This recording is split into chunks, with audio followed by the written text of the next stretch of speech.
one Friday afternoon, I sat down and I thought, if I can create shapes and draw and come up with Cristiano, I'll be the man.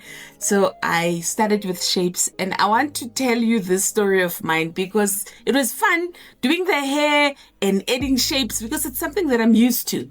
But when it got to the face, I stalled. I stalled.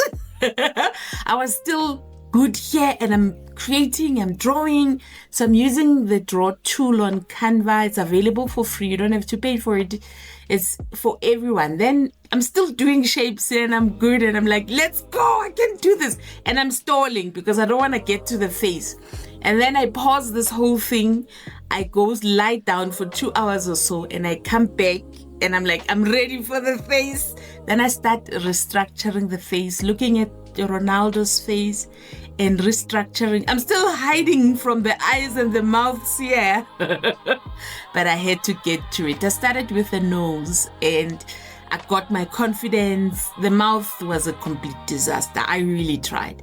It was pink and then brown. And anyway, I went away from the mouth. The eyelashes were fine. And then I took a shape for the eye, and then it was created. It was fun.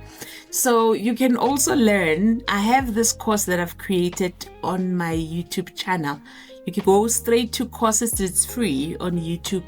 And then it's got phases that are teaching you how to really start creating with shapes on Canva. And it step by step all the way until you're at the point where you can actually build your own a series on YouTube, because YouTube promotes series. So go to Learn with Zah. Let me know in the comments if this was interesting and fun for you. It was for me. I'll see you on our next video.